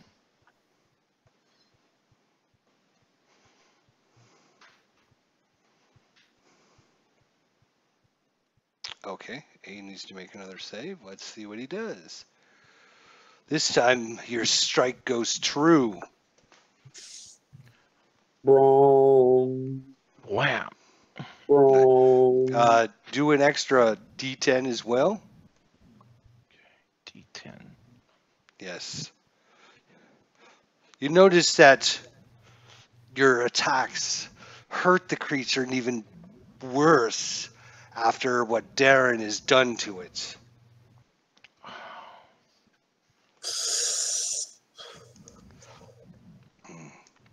This time, Darren pulls out his sword.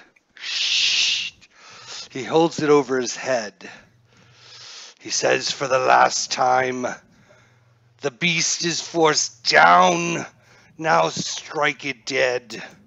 Ye shall end this fight and remove its head." Eldrick Daw. Flames. Flames from my fingers. Flames from my fingers.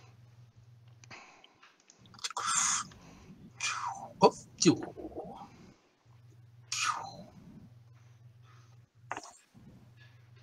Not so much flames as missiles, but All right. Do you wish to move or anything? If No. not, Hellsfar, it's your turn. Listen, God bless America. Sacred flames, come up around you again because you're still squirming around, you little squirt. What's that? He certainly has a way of putting things.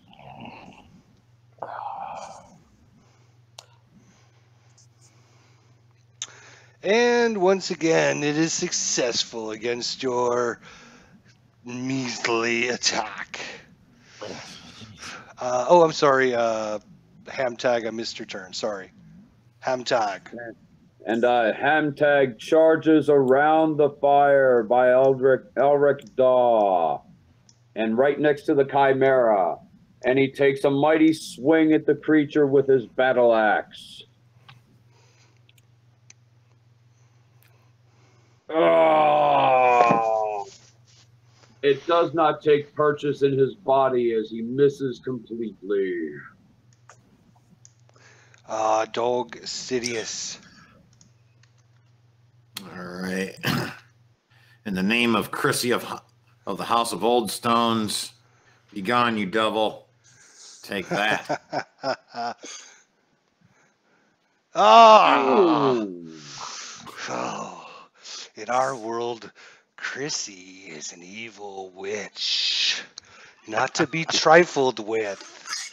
She lives in the mountain and seeks young adventurers that she cooks in her stew and eats. oh God. I know you don't sound like that, Chrissy. Don't worry.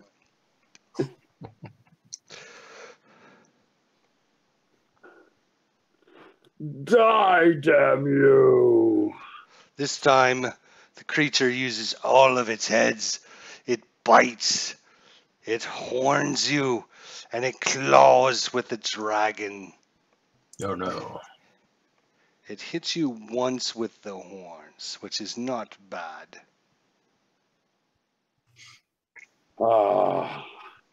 Hamtag reels in his place and feels weakened greatly by the impact of the horns. He does not know how much longer he can continue this fight.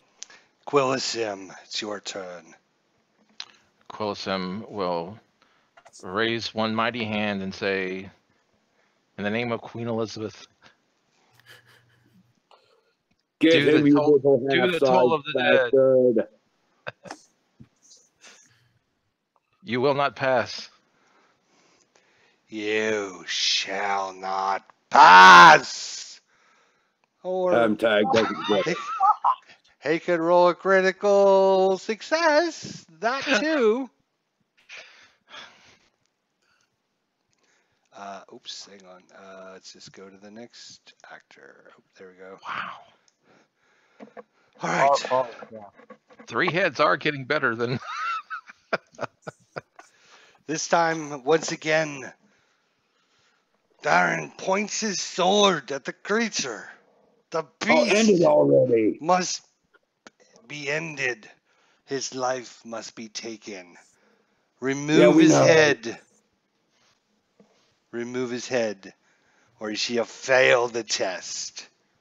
Eldrick Daw.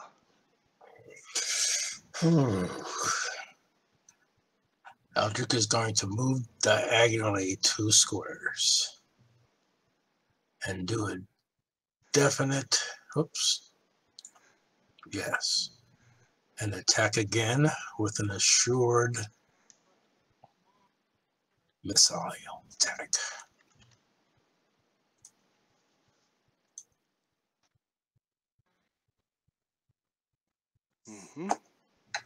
All right. Hal's far. For some reason. Well, since burning you won't do any good, I get out my crossbow. Hey, listen, I'm sick of your BS. Die, you scum. Die. I think all we can do is just keep it weak until its head is removed. All right, you've hit it. Thank God.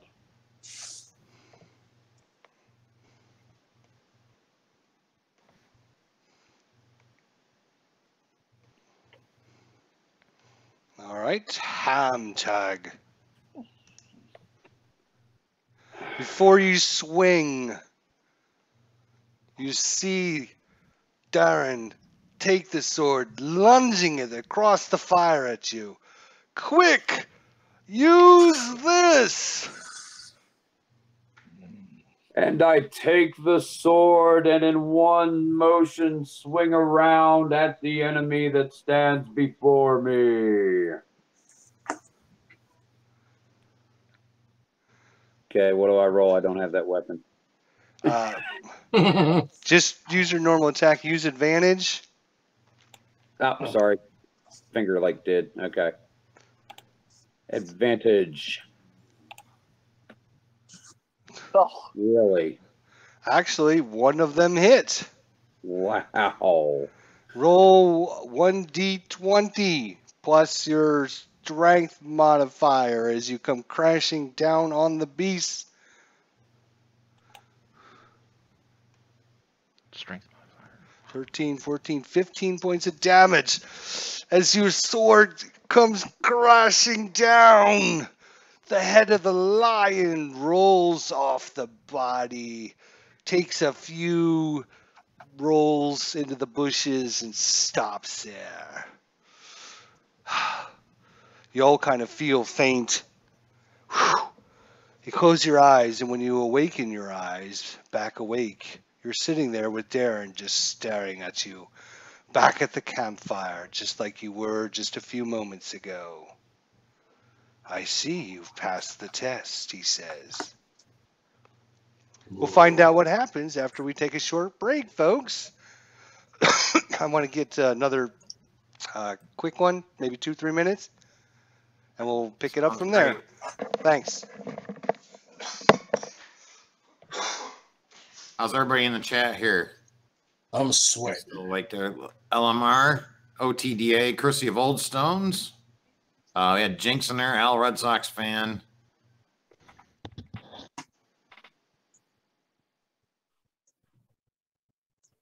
I tried, Chrissy. I was trying to be epic, and looks like I need a little more batting practice, perhaps. Ooh. We all do, dog. That was one of the worst summoning innings of fire, I think, in the history of the game. I think I was 2 for 5. You know, I mean, that's pretty good in baseball, but for a ranger, I should probably hit a few things more than that. All I've got is these missiles. They keep hitting, but they don't do a lot of damage. But good job. Was that Ham Tag took care of business there? Who did the Conan move? That was me, baby. Oh, that was it. That was it. That was me, baby. Stay in his face. Not with a mace.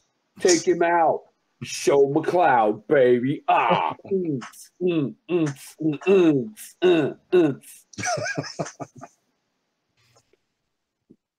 wrap Christmas presents too.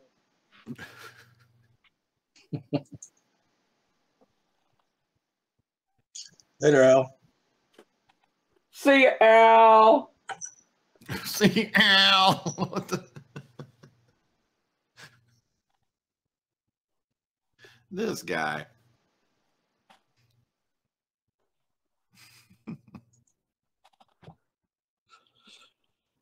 Ride the wave there, Chris. Ride the wave. Yeah, baby. Woo! Wipe out. Here's my spell. Hello. Ew. Yeah, that's Sarah. My wife, Sarah. Hi, Sarah. Hi, Sarah. Hi, Sarah. And you've already seen the cat. We've seen Emily. Yeah, you saw her. Yeah. And Price has survived the first 4, by the way. It's still 1-0. One out in the top of the 5th.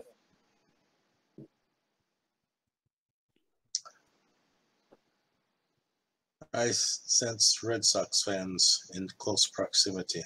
Yeah, you don't need to role play that one, bud. Uh, I was gonna, when I missed out last time, I was gonna make a Mookie Betts joke, but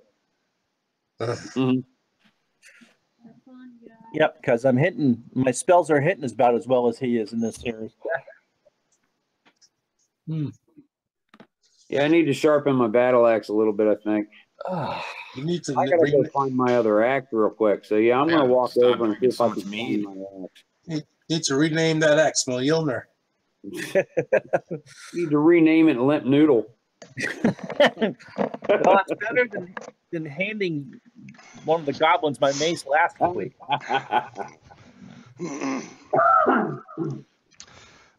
Oh man. All right.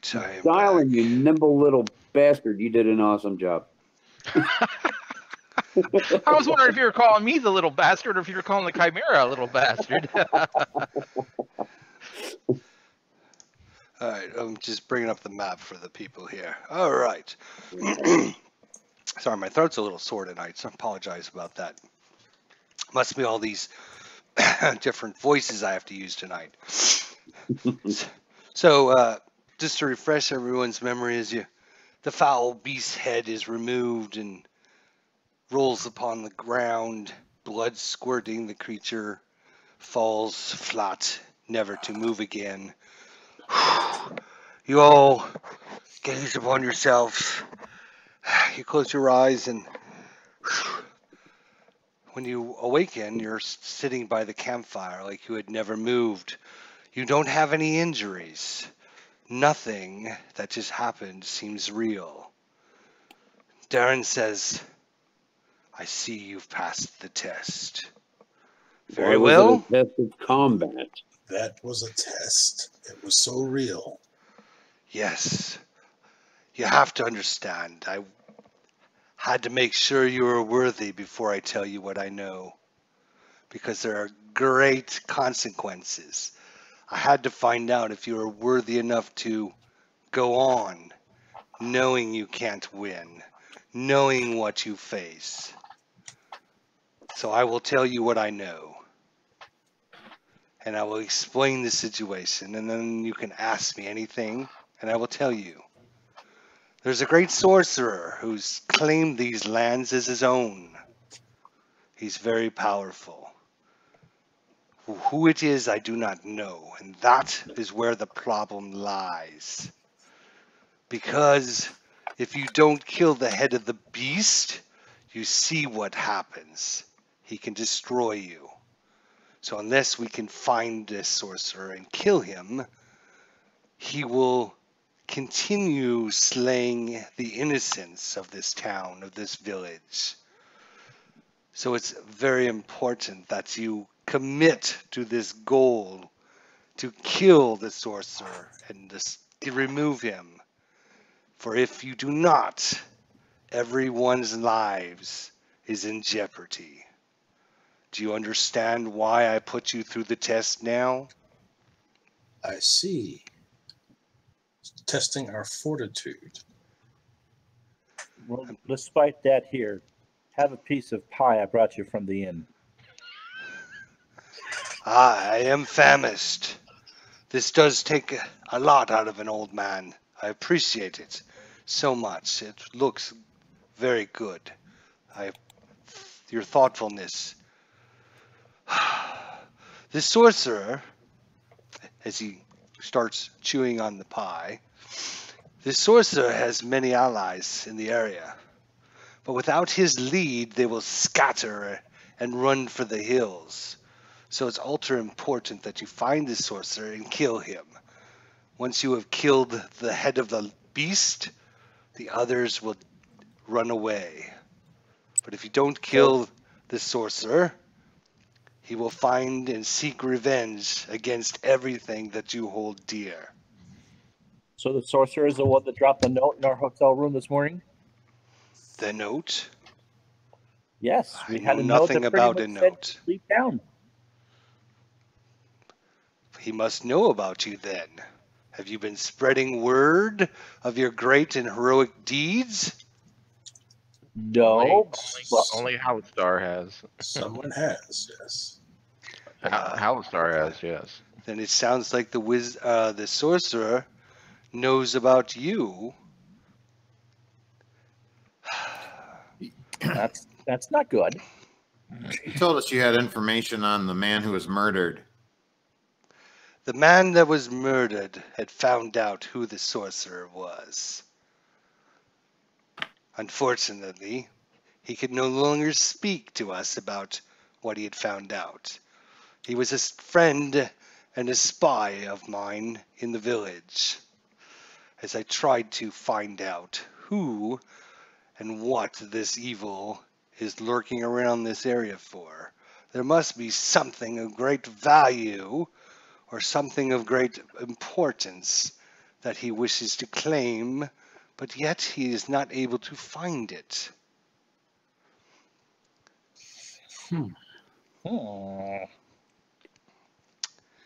I would suggest... Any idea what he wants with us? To end us, no doubt. I agree with the big man. He sees you as a threat to his reign of terror. He knows that you can probably defeat him.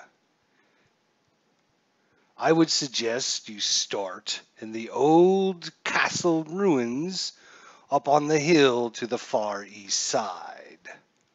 A lot of unscrupulous things happen in that area.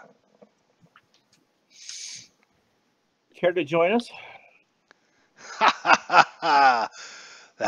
That's a funny story. You're going to take a cripple on a journey with you to raise the lands and free all these fine people from the evil clutches? Yeah, you've seen how I will handle it. Their experience can outweigh that.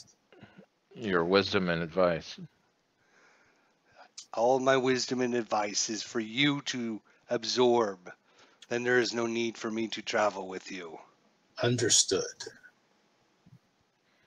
So this old castle. You remember seeing up on the when you first entered the town, the largest buildings. You remember seeing off in the distance to the east a large, what looked like mansion with walls around it.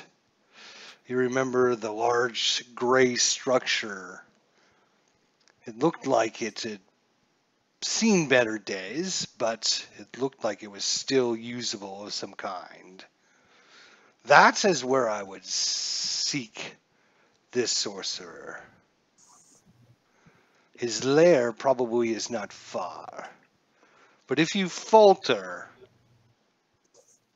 he kind of stops and looks down, and then if you falter, everyone in town is in jeopardy, as he will seek revenge for your betrayal.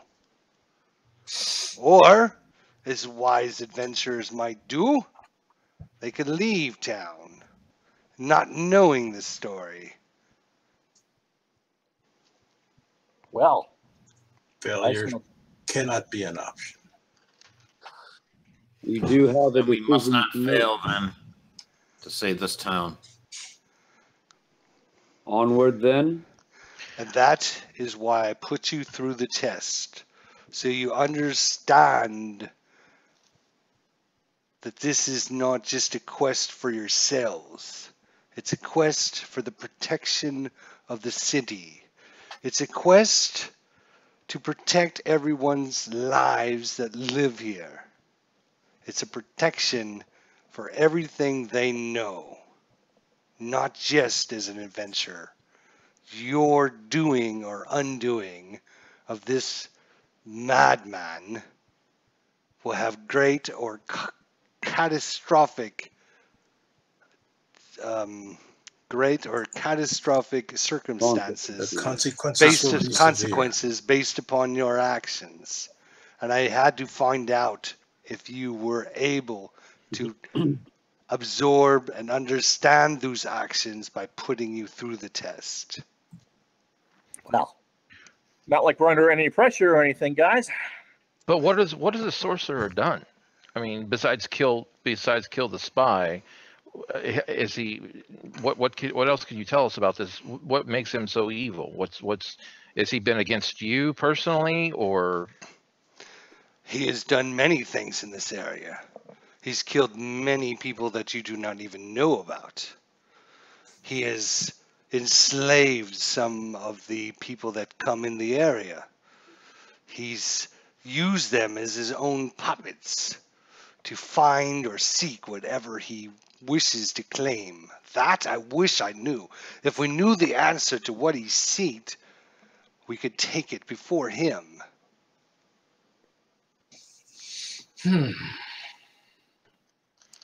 But we're going to find out what happens next week when we pick up our 5th edition Dungeons & Dragons adventure.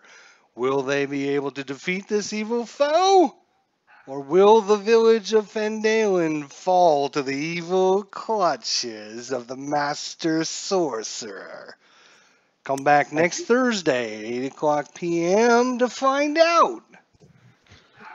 Dun, dun, dun, dun. Awesome. Thank you so much, All folks. right. I want to thank everyone that joined us tonight. Appreciate it so much. Bubba Husky, thank you so much. OTDA, Chrissy of Oldstone. Who else are we missing there? Yell out if you know somebody that came. Living My Rhapsody. Living My Rhapsody. Al Red Sox fan. OTDA. Let's see. Let's scroll back and see who else we're missing here. Unholy Jinx. Al And Red Jinx. Sox fan. Yes, sir. Felicia was here too. Felicia was here for a while. Thank you so much, Felicia, for coming by. Appreciate it. Hey, everyone, appreciate you guys. Really, seriously, we want to do this for ourselves, but we also want to do it for you guys and create a fun and interesting thing. So appreciate everyone that stopped by. And even if you're watching this later on YouTube, we appreciate that. We will pick up this adventure next Thursday, 8 o'clock p.m., and find out what our brave adventurers do with this evil sorcerer that's claimed the land. So, great, guys. Everyone hold on, and I want to talk to you guys for a second. And then for the live stream, we're going to go ahead and sign off for tonight. And Good night. Good night, all. Good night, Irene. Good night, John Boy. Thanks Turn for out the joining us, guys. lights, the See you next party's over. Thursday.